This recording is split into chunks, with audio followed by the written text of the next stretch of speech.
డబ్బు, అనారోగ్యం, ఉద్యోగం, వ్యాపారం, అప్పులతో బాధపడుతున్నారా? మీకోసమే launch your future programme. Hello నమస్తే, వెల్కమ్ టు సుమన్ టీవీ. నేను కీర్తి. ప్రస్తుతం మనతో crypto coin analyst and pioneer అయిన మహేష్ గారు ఉన్నారు. వీరితో ఈ రోజు మనం క్రిప్టో కరెన్సీ గురించి కొన్ని విషయాల్ని తెలుసుకుందాం. నమస్తే అండి మహేష్ గారు. యా, పై కాయిన్ గురించి మీరు ఎక్కువ చెప్తున్నారు కదా, సో ఒక డౌట్ నాకు ఏంటి అంటే, నార్మల్గా ఇప్పుడు పై కాయిన్ గురించి మైనింగ్ చేసే వాళ్ళు కానీ తీసుకునే వాళ్ళు కానీ చాలా మంది ఏమంటున్నారంటే, అది దాని ప్రైస్ ప్రిడిక్షన్ కొంతమంది ఏమో $3 ఉండబోతుంది అని అంటున్నారు, అండ్ కొంతమంది ఏమో 3 lakhs ఉంటుంది, 3 లక్షల వరకు వెళ్తుంది పై కాయిన్ది అని చెప్పి అంటున్నారు. సో ఏది నిజం అంటారు? మీకు మీ ప్రైస్ ప్రిడిక్షన్ ఏంటంటారు దీనిపైన? సుమన్ టీవీ ప్రేక్షకులందరికీ నమస్కారం అండి. నా పేరు మహేష్ మ్యాగ్నస్. మేడం గారు, ఇప్పుడు మామూలుగా ప్రైస్ ప్రిడిక్షన్ తెలుసుకునే ముందు మనం ఎవల్యూషన్ ఆఫ్ మనీ గురించి తెలుసుకోవాలి మేడం. అసలు కరెన్సీ ఎలా పుట్టిందని తెలుసుకోవాలి. ఎందుకంటే this is the destination of every human being, every country around the globe. ఇది పై అనేది ఫైనల్ డెస్టినేషన్. Final destination. ఆ తర్వాత ఇవి వస్తాయి కానీ వచ్చి వెళ్ళిపోతాయి, కానీ this is the final destination. So ఇది చెప్పే ముందు ఎవల్యూషన్ ఆఫ్ మనీ గురించి చెప్పాలి. పూర్వం ఎలా ఉండేది అంటే 6000 BC ఆ టైంలో బాటరింగ్ సిస్టమ్ ఉండేది, వస్తు మార్పిడి. ఇప్పుడు మీరు ధాన్యం బస్తా ఇస్తే వేరే వాళ్ళు పశువులు ఇచ్చేవాళ్ళు, మీరు కూరగాయలు ఇస్తే ఇంకో పర్సన్ కొండలు ఇచ్చేవాళ్ళు. అలాగా ఆ వస్తు మార్పిడి దగ్గర నుంచి నాణ్యాల దాకా వచ్చింది అనమాట. ఆ నాణ్యాలు వచ్చిన టైంలోనే దానికి కొంచెం ముందు గవ్వలు, రంగురాళ్ళు అంటా ఉంటారు కదా, నా జోబులో చిల్లి గవ్వ కూడా లేదంటారు కదా, అది అక్కడి నుంచి వచ్చింది. ఆ రంగురాయి సైజును బట్టి, దాని కలర్ను బట్టి ప్రైస్ ఫిక్స్ చేసేవాళ్ళు. ఆ రాళ్ళు ఇస్తే వాళ్ళు కందిపప్పు ఇచ్చేవాళ్ళు, ఆ రాళ్ళు ఇస్తే వాళ్ళు శనగపప్పు ఇచ్చేవాళ్ళు, ఆ రాళ్ళు ఇస్తే వాళ్ళు ఎంతైతే ఎక్కువ క్వాంటిటీ రాళ్ళు ఇస్తారో ఈ పశువుల్ని, గొర్రెల్ని మార్పిడి చేసుకునేవాళ్ళు, ఎక్స్చేంజ్ చేసుకునేవాళ్ళు. రాను ఏమైందంటే ఒక స్పెసిఫిక్ ప్రైస్ తీసుకురావడానికి బంగారు నాణ్యాలు పుట్టించారు. ఆ బంగారు నాణ్యాలు ఇప్పుడు 1 గ్రామ్ ఇచ్చారండి, 1 గ్రామ్ ఈక్వల్స్ టు ఇంకో 1 గ్రామ్ సేమ్ యాస్టీస్గా ఉంటుంది. అదే ఆ వెయిట్ని బట్టి ఉన్న బంగారాన్ని, గోల్డ్ అయితే ఉందో దాన్ని కరెన్సీగా ఇచ్చేవాళ్ళు, ఇచ్చిపుచ్చుకునేవాళ్ళు, బాటరింగ్ చేసుకునేవాళ్ళు. బంగారు కాయిన్ ఇస్తే ఒక 2 బస్తాలు ధాన్యం ఇవ్వటం, బంగారు కాయిన్ ఇస్తే 2 ఆవులు ఇవ్వటం, దానికి సంబంధించిన సబ్జెక్ట్ ఏదైతే ఉందో. అయితే ఆ తర్వాత ఏమైందంటే ఈ బంగారు కాయిన్స్కి వాల్యూ పెరగబెట్టి, బంగారానికి ఎందుకు వాల్యూ వచ్చింది బాగా, అది సప్లై చాలా తక్కువ అప్పటి నుంచే, అదే బంగారానికి అంత వాల్యూ, అది అందరికీ తెలిసిందేలేండి. అయితే ఏంటంటే అక్కడ బందిపోట్లు రాబరీ చేయడానికి ఇళ్లలోకి చొరబడి మనుషులను చంపేసేసి ఎవరి దగ్గర అయితే బంగారం ఉందో రాబరీ చేసేవాళ్ళు. ఆ టైంలో ఏం చేసేవాళ్ళు అంటే బ్లాక్ స్మిత్స్ అని ఉండేవాళ్ళు, బంగారం పని చేసుకునే వాళ్ళు ఉంటారు కదా, వాళ్ళ దగ్గర బంగారాన్ని దాచేవాళ్ళు. అక్కడ ఇనపెట్టుల్లో దాచుకొని అక్కడ సెక్యూరిటీ గార్డులను పెట్టేవాళ్ళు, అంటే భటుల్ని, సైనికులను పెట్టేవాళ్ళు అనమాట.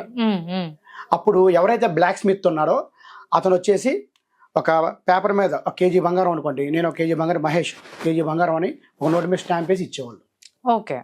అది తీసుకెళ్ళి నేను ఎక్కడైనా సరే ఆ నోట్ ఇస్తే నాకు రావాల్సింది ఇచ్చేవాళ్ళు. మిగతా చిన్న నోట్లు ఉంటాయి కదా, 1/2 kg బంగారం నోట్లు అన్ని చిల్లర వెనక్కి ఇచ్చేవాళ్ళు అనమాట, చేంజ్. అలా కొన్ని రోజుల తర్వాత ఏమైందంటే అది ఆ నోటే పేపర్ కరెన్సీగా మారింది. అలా మన కరెన్సీ పుట్టింది. ఆ తర్వాత కొన్ని రోజుల తర్వాత, అంటే కొన్ని సంవత్సరాల తర్వాత వాళ్ళ దేశాల్లో బ్యాంకింగ్ సిస్టమ్ అనేది సెంట్రల్ బ్యాంక్స్ అనేవి రావడం జరిగింది. ఆ తర్వాత ఆ బ్యాంక్స్ నుంచి మనం రెగ్యులర్గా ఇప్పుడు యూజ్ చేసే కరెన్సీ రావడం జరిగింది. ఆ కరెన్సీ నుంచి ప్లాస్టిక్ కరెన్సీ వచ్చింది. ప్లాస్టిక్ కరెన్సీ అంటే ఏంటి మేడం? మన క్రెడిట్ కార్డ్స్, డెబిట్ కార్డ్స్. అక్కడ నుండి డిజిటల్ పేమెంట్స్ వచ్చినాయి, ఫోన్పే, గూగుల్ పే. ఇప్పుడు న్యూ ఎరాలోకి ఎంటర్ అవబోతున్నాం. అదే క్రిప్టో కరెన్సీ. ఆ క్రిప్టో కరెన్సీ బాప్ ఏదైతే ఉందో, father of NFT, bit coin. తను అనుకున్న కళ సతోషి నకమోటో ఎవరైతే ఉన్నారో, జపనీస్ అని చిత్రీకరించారు కదా, ఎనానమస్ పర్సన్. అతను అనుకున్న కళ ఏదైతే ఉందో, బిట్ కాయిన్తో వరల్డ్ వైడ్గా యుటిలిటీస్, గూడ్స్ అండ్ సర్వీసెస్లో పేమెంట్ చేయాలని అతను తీసుకొచ్చాడు. కాకపోతే ఎకో సిస్టమ్ అనేది డెవలప్ అవ్వకపోవడం వల్ల అది ఫెయిల్ అయింది. ఓన్లీ ట్రేడింగ్ చేసుకోవడానికి మాత్రమే అది ఉపయోగపడుతుంది. దాన్ని ఫుల్ఫిల్ చేయడానికి వచ్చిందే పై కరెన్సీ. అంటే ఇంతకుముందు మరి Ethereum, Binance smart chain, Polkadot, Polygon, Matic, ఇలాగ TRX, బినాన్స్ స్మార్ట్ చైన్ ఇవన్నీ ఉన్నాయి. బట్ వాటికి కూడా ఎకో సిస్టమ్ అనేది లేదు. ఓకే. ఎకో సిస్టాన్ని ఫుల్ ఫ్లెడ్జ్డ్గా క్రియేట్ చేసి మార్కెట్లో తీసుకొస్తున్నారు పై నెట్వర్క్. అయితే ఇప్పుడు ప్రైస్ ప్రిడిక్షన్ ఏదైతే ఉందో పై నెట్వర్క్ది ఒక్కొక్కళ్ళు ఒక్కోలా అంటున్నారు మేడం. అవును. ప్రైస్ ప్రిడిక్షన్ గురించి ముందు మాట్లాడుకునే ముందు ప్రతి ఒక్కళ్ళు 100 బిలియన్ సప్లై ఉంది. 100 బిలియన్ అంటే ఎంత? 10,000 కోట్ల కాయిన్లు. 10,000 కోట్ల కాయిన్లు మార్కెట్లోకి వస్తే అది కనీసం ₹1 కూడా ఉండదు అంటున్నారు అందరూ. అవును. కొంతమంది మార్కెట్లో అంటే ఇంతకుముందు పందా ఎలా ఉండేదంటే మార్కెట్లో ఎక్కువ సర్క్యులేటింగ్ సప్లై ఉంటే డిమాండ్ అనేది తక్కువ ఉంటుంది అని ఒకటి ఉంది. కరెక్ట్. కానీ వాటికి విరుద్ధంగా పై నెట్వర్క్ వస్తుంది. సప్లై 100 బిలియన్ కాయిన్స్ అని అంటున్నారు. Okay, correct. కాకపోతే సర్క్యులేటింగ్ సప్లైలోకి ఎంత వస్తున్నాయో మనం చూసుకోవాలి. 100 బిలియన్ పై కాయిన్స్లో అంటే 10,000 కోట్ల పై కాయిన్స్లో 40% of Pi coins Pi core team దగ్గరే ఉంటాయి. ఓకే. 60 బిలియన్ పై కాయిన్స్ ఏవైతే ఉన్నాయో పైనీర్స్ బేస్ మైనింగ్ రేట్ ద్వారా వచ్చే కాయిన్స్, అలాగే రిఫరల్ రివార్డ్స్, లాకప్ రివార్డు కింద పైనీర్స్ వాలెట్లోకి వస్తాయి.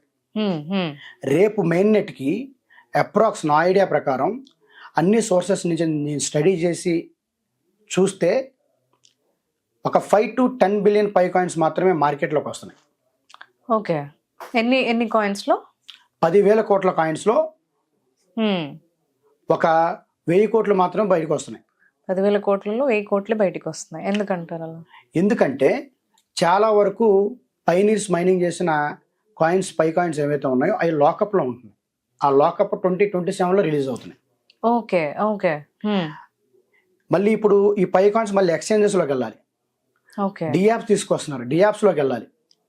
డియాప్స్ అంటే goods and services, e commerce వెబ్సైట్లు, ఆ ఫ్లైట్ టికెట్లు బుక్ చేసుకోవడానికి, మనకి ఏదన్నా మొబైల్స్, ల్యాప్టాప్స్, ఇయర్ ఫోన్స్ ఏవైతే ఉంటాయో మన గ్రాసరీస్ అన్ని బుక్ చేసుకోవడానికి యాప్స్ రెడీ అవుతున్నాయి. అలాగే ప్రతి ఈచ్ అండ్ ఎవ్రీథింగ్ ఆన్లైన్లో దొరుకుతుంది. ఓకే. ఆ ఎకో సిస్టంలో క్రమేపీ దాని పర్చేసింగ్ అన్ని పెరుగుతాయి. వైడ్లీ యూజ్ చేస్తారన్నమాట క్రిప్టో కరెన్సీని, పై కాయిన్ని. సో వచ్చే 10 బిలియన్ కాయిన్స్ ఏవైతే ఉన్నాయో అవి సరిపోవట్లేదు కదా, అసలు సరిపోవు. అప్పుడు ప్రైస్ ఎలా ఉంటుందో ఎవరైతే నెగిటివర్స్ ఉన్నారో వాళ్ళకే వదిలేస్తున్నారు. ఓకే, మిగతా క్రిప్టో కరెన్సీ కేసెస్లో ఆ ఆస్పెక్ట్లో చూసుకుంటే ఎక్కువ సప్లై ఉంటే డిమాండ్ ఉండదు, వాళ్ళన్నా ₹1 కూడా రాదు. కానీ ఇక్కడ ఎకో సిస్టమ్ ఉంది మనకి, అక్కడ ట్రేడింగ్ జరగాల, ఇక్కడ ఎకో సిస్టంలో ఈ గూడ్స్ అండ్ సర్వీసులు యూజ్ చేసుకోవాలా. మళ్ళీ క్రమేపీ దాన్ని చూసి దానికున్న పాపులారిటీ చూసి ప్రతి ఒక్కరిని పై నెట్వర్క్లోకి వచ్చి యాప్ మైనింగ్ చేసుకొని లేదా ఎక్స్చేంజ్లో కొనుక్కొని వాళ్ళ దగ్గర పై వాలెట్లో పెట్టుకుంటారా మళ్ళీ. కరెక్ట్. అప్పుడు సరిపోతుంది అంటారు మేడం సప్లై? అది మార్కెట్లోకి పై కాయిన్స్ మైనింగ్ అయ్యే కొద్దీ యూజర్స్ పెరుగుతూ ఉంటారుగా. అప్పుడు ఆ కాయిన్స్ జనాలందరూ సరిపోతాయండి. అంటే ఇది decentralised and block chain system. For example ఏంటంటే బ్యాంకింగ్ సిస్టమ్ నుంచి మనం ఇప్పుడు క్రిప్టో కరెన్సీలోకి వస్తున్నామంటే ఒక కారణం ఉంది. ఒక బ్యాంకింగ్ సిస్టమ్ని ఫర్ ఎగ్జాంపుల్ మన ఆర్బీఐ ఉందండి, దాన్ని హ్యాక్ చేయొచ్చు. మామూలుగా హ్యాకర్స్ ఉంటారు నైజీరియా నుంచి. కరెక్ట్. కానీ దీన్ని హ్యాక్ చేయడానికి కుదరదు. ఎందుకు కుదరదు అంటే ఇప్పుడు 100 కంప్యూటర్లు ఉన్నాయి. ఆ 100 కంప్యూటర్లో ఒక డేటాని ఒకళ్ళు దొంగిలించారు. ఆ 100 కంప్యూటర్లో ఉన్న డేటాని ఒక కంప్యూటర్ మాత్రం దొంగిలించారు. మిగతా కంప్యూటర్లో ఆ డేటా అలాగే ఉంటుంది, నిక్షిప్తమై ఉంటుంది. సో అంటే ఒక కంప్యూటర్ నుంచి ఇంకో కంప్యూటర్కి కనెక్టివిటీ ఉంటుంది.